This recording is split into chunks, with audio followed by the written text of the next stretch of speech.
dadkii wada jiray wadankooda jecel waxyeeliya xuman wehel kama dhigtaa waligoo saman bay ku waarayaan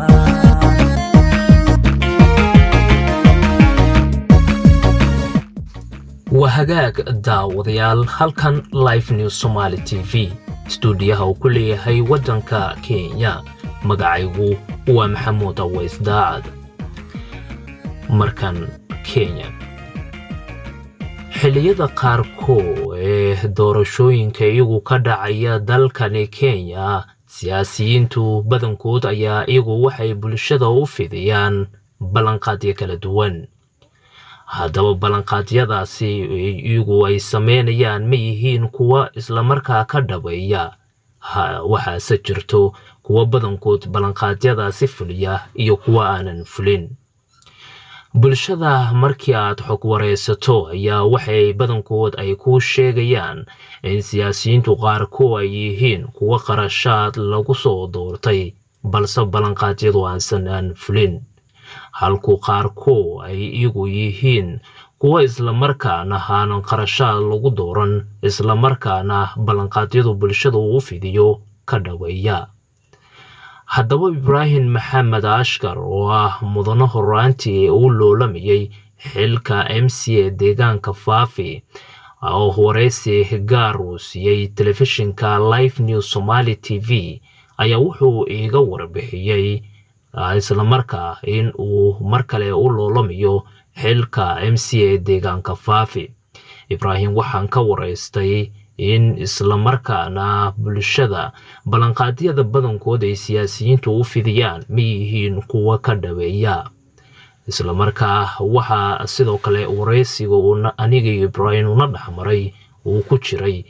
in isla markaa horaantii uu loolamiyay xilka uusan ku guuleysan balse markale haatan uu asagu loolamayo bal markan qadka telefoonka waxa si toos ugu jira Ibrahim Maxamed Ashkar oo ah mudane horaantii u taagnaa xilka MCA deegaanka Faafi ee gobolka Waqooyi Bari mudane waad maqashaa ayaa filaya waan ku maqlaa walaalkay daacad aad iyo aad baan ku maqlaa si aan caadi ahayn bal maxaad nooga sheegi kartaa mar kale inaad haddana aad tartamaysid maadaama hore aadan ku guuleysan ما شاء الله daacad walaal waa su'aal aad iyo aad قيمة بدن هدي أنكو جودا قالوا حقيقتي أنا وان تاجنا هاي حنا وتاجنا هاي مرلبات مشرح لماذا فافي وورد نيجان كفافي وورد وحيانا رنتي مرهوري حتى بقى يجو سبب أيو تعالى ذا سيدا وكله دنيا رضا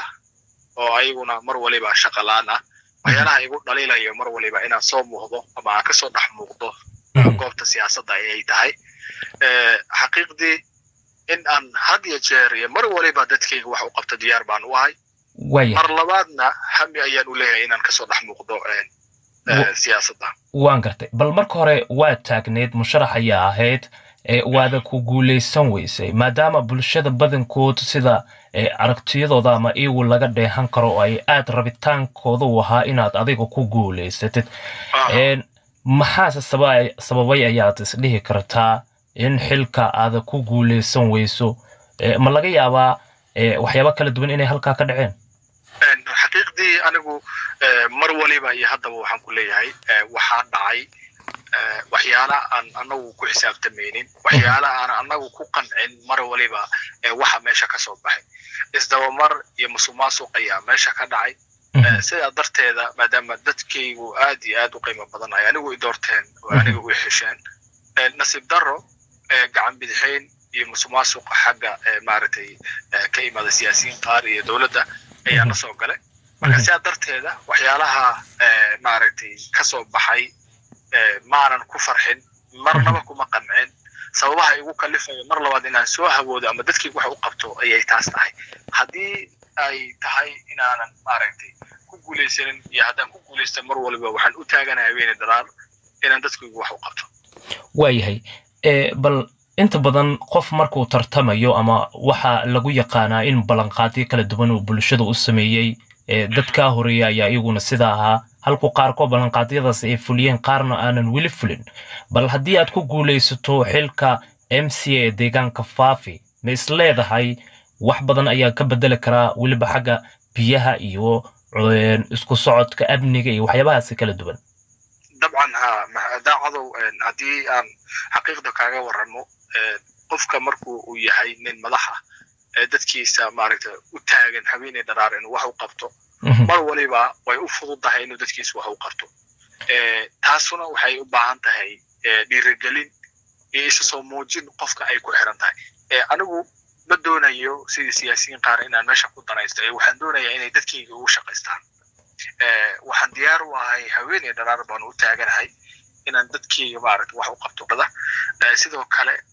waxbarashada sidoo kale waxaa jira dhalinyaro fara badan oo jaamacado u baahan oo high schoolka dugsiga sare ka baxay doonayo in la garab istaago dhalinyarada inaan garab istaago aad baan diyaar ugu ahay waqti waliba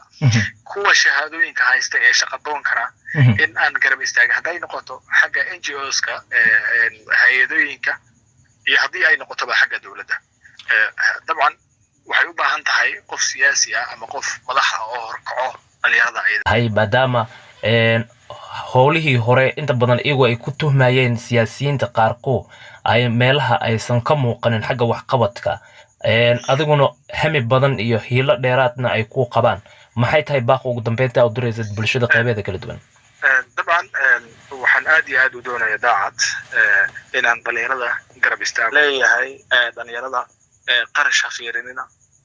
dadweynaha sharafta iyo qiimaha badan waxaan leeyahay sidoo kale qarashaad yaa la isku dooran hal isku doorto qofka wax qabadkiisa iyo ma mudan yahay kursiga marka aniguna waxaan diyaar u ahay si hagar la'aan ah inaan dadkayga u shaqeeyo oo u soo baxo oo sida dameerka i rabtaa taas ayaan diyaar u ahay go'aankayga u yahay marka anigu waxay tahay cadaalad inaan ku shaqeeyo iyo sinaan ma aha inaan fiiriyo keebaa maaragtay wax haysta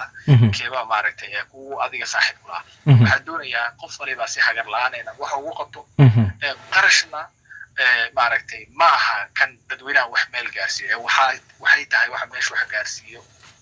yaa maaragtay yaa daacad ah yaa habboon yaa ku kalsoon yaa ku fircoon shaqadan ayada ah anigoo og dhibaatooyinka dadkayga haysto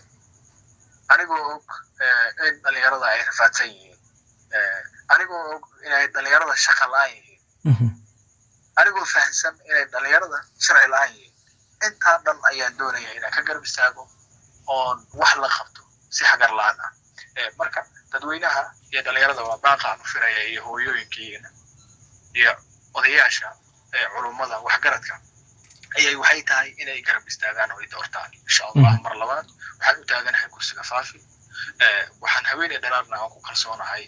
si kalsooni weyn oo buuxdana aan ku qabo dadkayga inay soo dooran doonaan insha Allah waa hagaag aad baad mahadsan tahay daawade kaasi wuxuu ahaa Ibrahim Maxamed Ashkar oo ah mudane haatan u loolamaya xilka MCA deegaanka faafi ee gobolka waqooyi